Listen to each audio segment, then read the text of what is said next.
Right. And we're on to, maybe he'll have to deal with real issues like the economy tanking, which it is right now.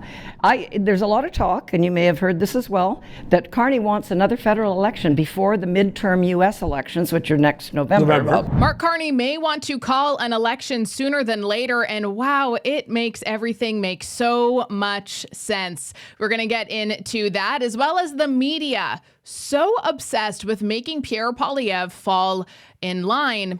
Since when, by the way, does fighting for Canadians and the real issues make you the problem? I'm Jasmine Lane. Subscribe, like, follow, comment your thoughts down below, and share this video. Melissa Lantsman was on CBC and had to remind them what democracy actually is because, well, apparently they forgot. And you will not believe what Mélanie Joly is spending your tax dollars on now. Nope, it is not the liquor cabinet like it was before.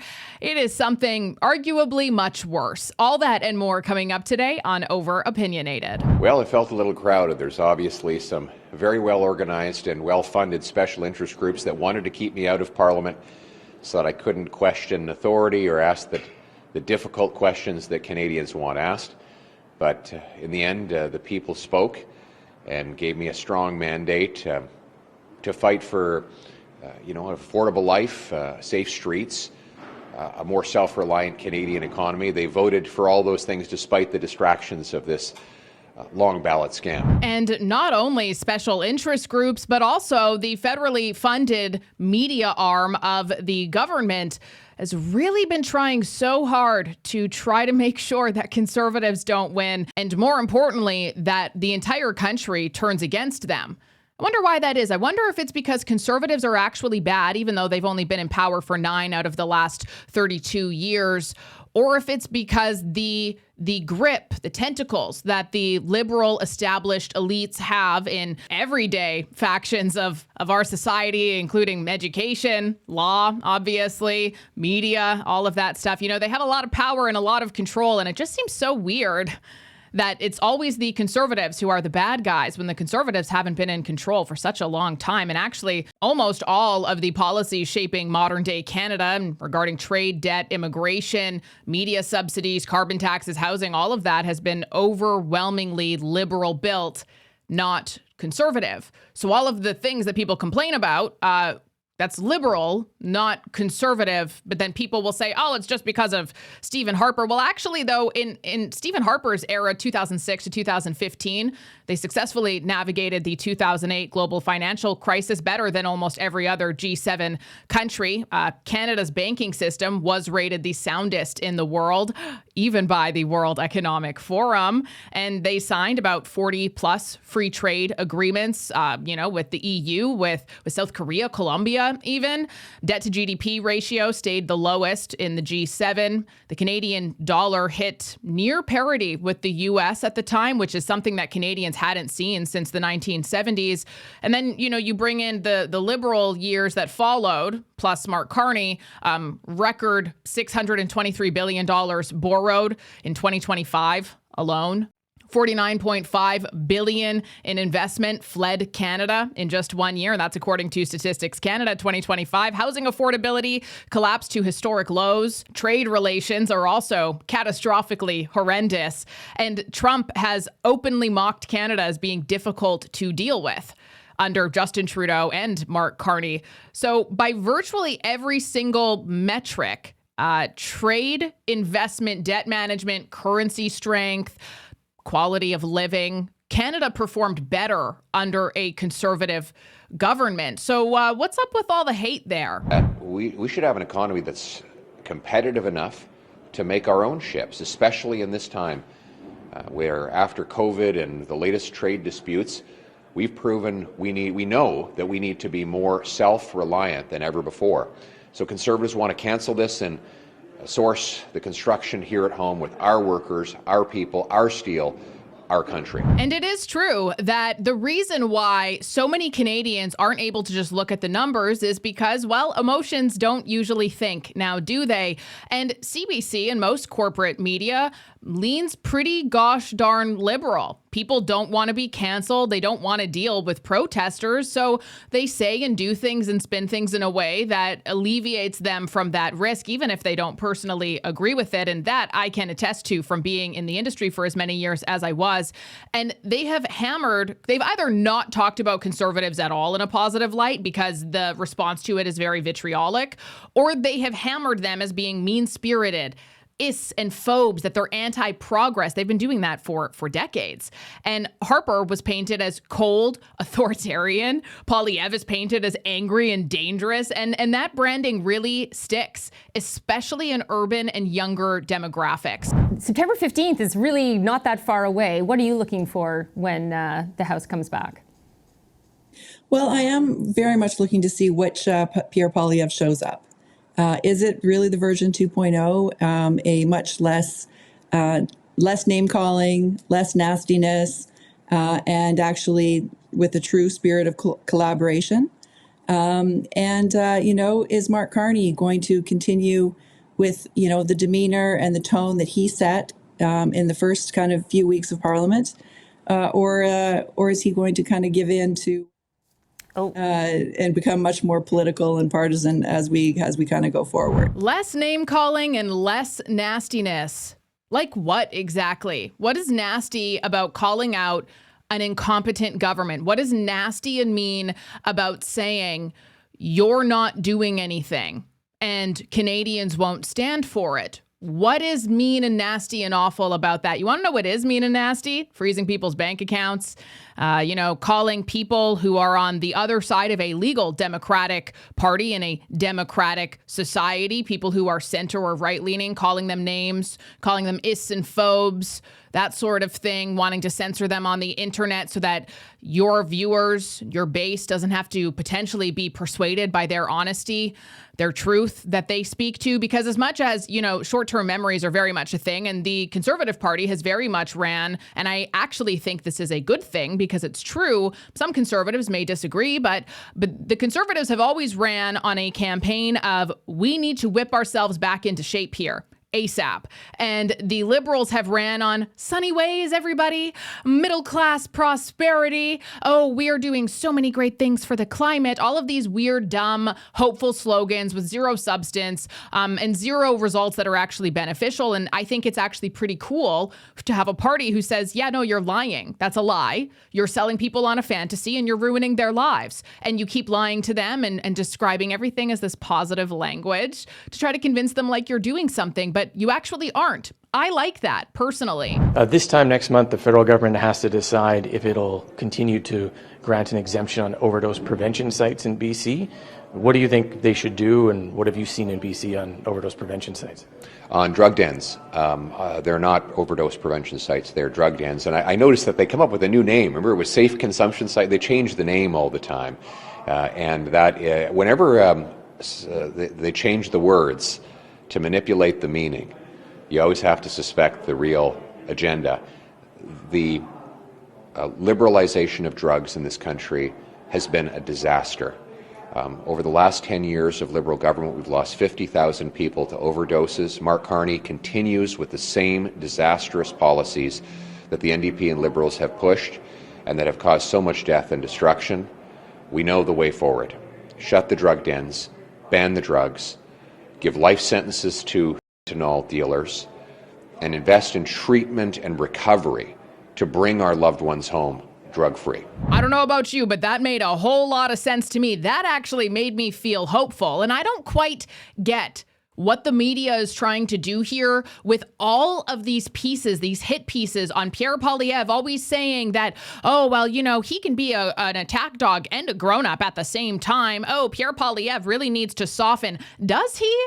Because, just listen to Melissa Lantsman spitting the facts here. Does he really need to soften? Well, I think it's still about, it's certainly still about both. There's an official opposition in this country, whether people like it or not, and it's a function of democracy.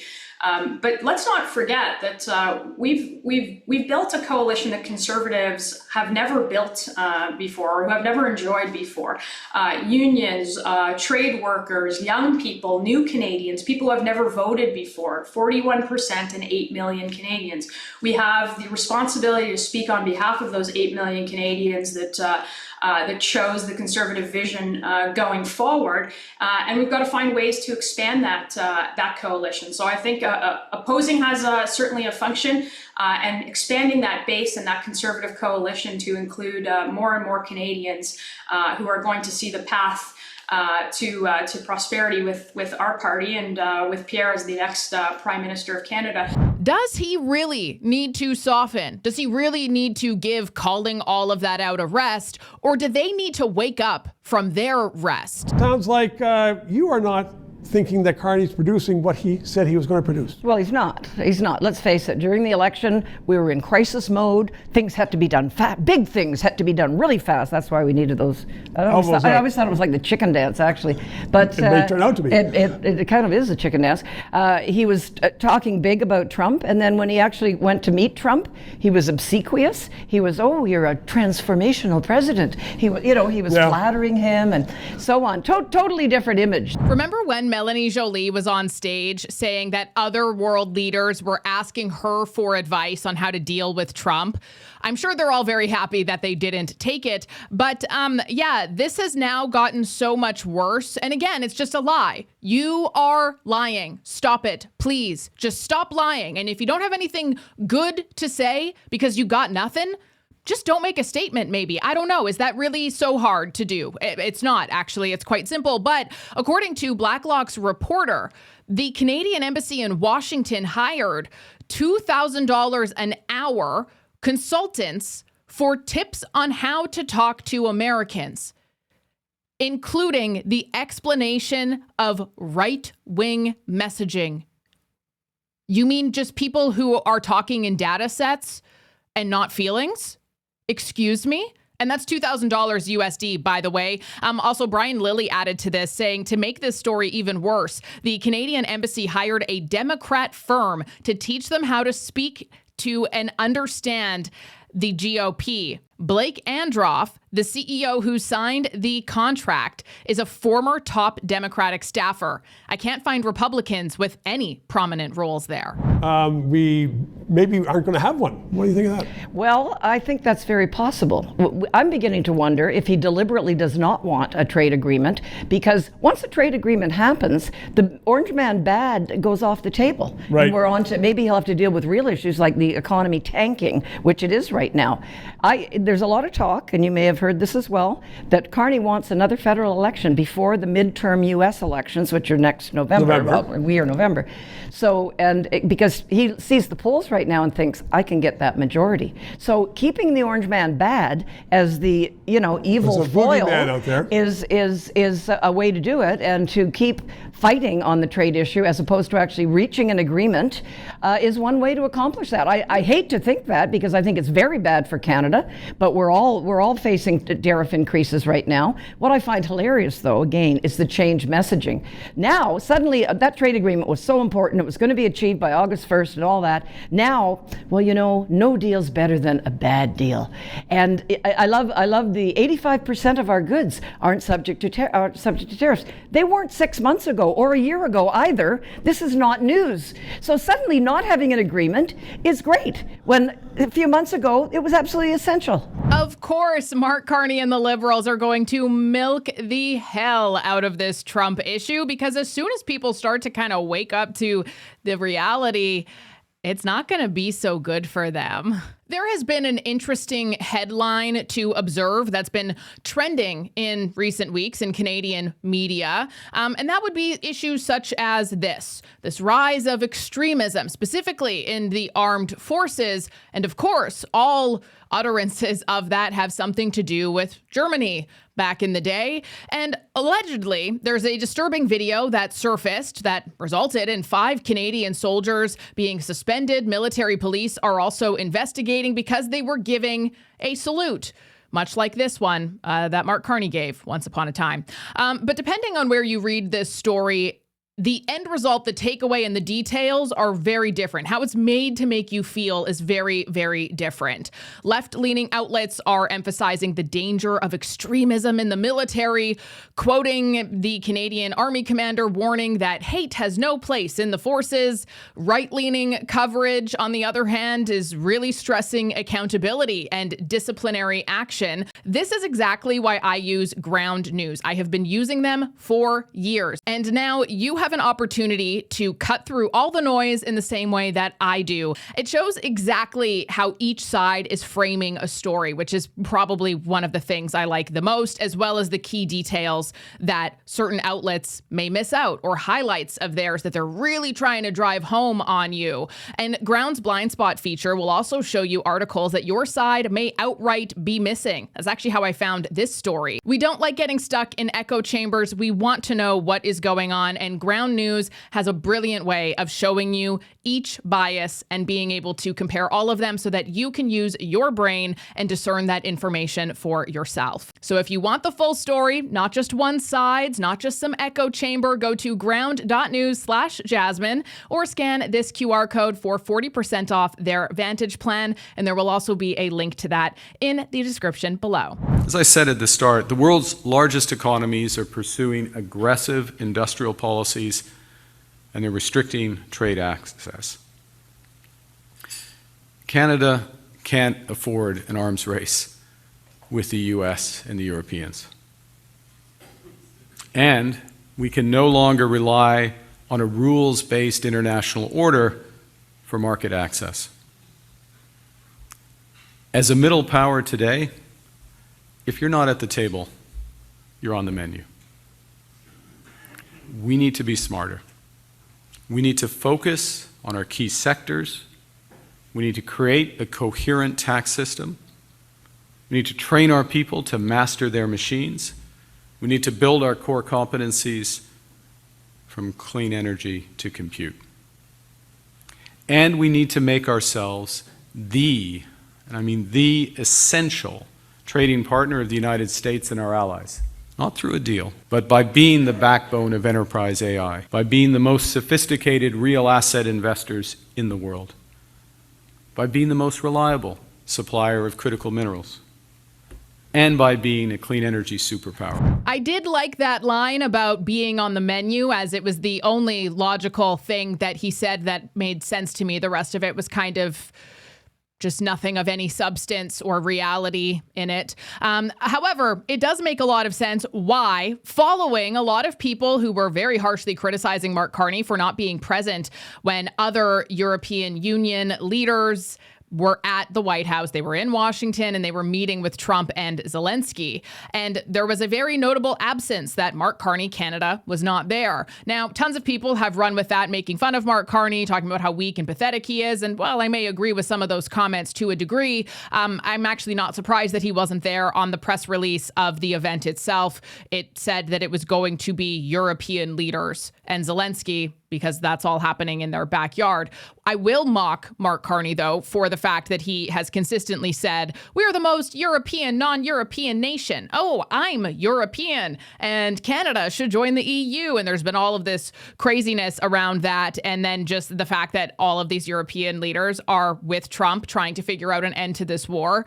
And Mark Carney was slighted. He wasn't invited. Turns out we're not the most European, non-European country. Who could have thought? That one really caught me by surprise. That noise, though, from people making fun of Mark Carney for not being present and having a meeting with Doug Ford instead, has clearly struck a chord with mainstream media, who really needs him to stay in power so they keep getting all that money. And for the first time in my memory, at least, they ran a story. This is so embarrassing. Let's just play this. Canada is taking part as we speak this morning in talks aimed at building on developments from that extraordinary White House summit aimed at ending Russia's war on Ukraine. We have some new images of Prime Minister Mark Carney from that conversation this morning, frame grabs from the virtual meeting that was co-chaired by UK Prime Minister Keir Starmer and French President Emmanuel Macron. You can make out the Prime Minister there in the lower part of the screen. The focus for the meeting this morning, security guarantees guarantees for Ukraine. And we will be watching for an official statement from the Prime Minister's office as to anything that has come from that meeting later today. Come on, can we just objectively agree that that is the most embarrassing story ever? I can guarantee you that host was like, this is so dumb. I can't believe I'm talking about this. But she has to toe the line, because if she doesn't, she'll be in some big trouble. We are now doing stories.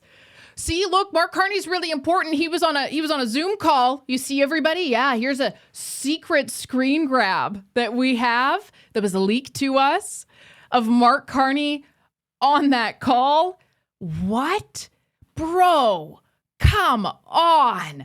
Yeah, Canada has given an awful lot of money in aid, but at the end of the day, Canada's not fixing this war. It's giving them money. And Canada has absolutely nothing to do with this. Absolutely nothing to do with this. But of course, global news, they're there to prop up Mark Carney wherever they can. Ukraine would really like to see Canada actively participating in future security guarantees as part of a long-term peace deal, a top diplomat says. But here's the real dilemma that we face, conservatives. As much as the Liberal government, the mainstream media, is going to do their best to continue to smear, slander, criticize conservatives, Pierre Poilievre in particular, they're going to be doing that en masse, as we are seeing right now with Pierre Poilievre's win. And it's not constructive criticism. It's not because, oh yeah, Pierre Poilievre, well, he just needs to really tone it down a little bit, and then he'll win a super majority. That's not what they're doing at all. We saw in the data from the election that their style was actually very effective, and it resonated because people are tired of being lied to, and they're tired of wondering, why am I so broke when the government says everything is fine? Doesn't make sense. And they're starting to question that. And they want to put pressure on Poilievre and on conservatives to take it down a notch, not because they want him to win and they think it will be beneficial, but because they want him weak. And Canadians don't want a weak leader. Now, do we? No, we don't want somebody who folds and bows to all of the global leaders that are doing all these backdoor deals, who they secretly are colluding with for various things that are not for the country's gain, but their own, usually monetarily. We want somebody who fights for Canadians every single day, just as Pierre Poilievre and the Conservative Party has been. That is not a liability at all. That is leadership, okay? And while I keep seeing all sorts of headlines, Poilievre will have to soften the edges and act a little bit more prime ministerial as he returns to Ottawa. Here's something I want you to think about, and it might be a little bit of a weird analogy, but it's something that somebody said to me very, very early on in the days of my media career when there was this story I wanted to cover. It was a little risque, and I was kind of hesitant on it, so I went to them for a little bit of advice. And the man I was speaking with, my colleague, had said to me, "Are you a cat or a dog?" And I didn't understand what he meant. And so I asked him to explain. I'm like, what? I'm asking you about a story. What do you mean? Am I a cat or a dog? Huh? And he went on to essentially say that a dog knows what it wants. A dog has a goal. It sees its goal and it'll bark, leap, and scratch at the fence trying to get there, even when there's a very obvious obstacle in the way. The dog will give everything it has to break through, or to at the very least try.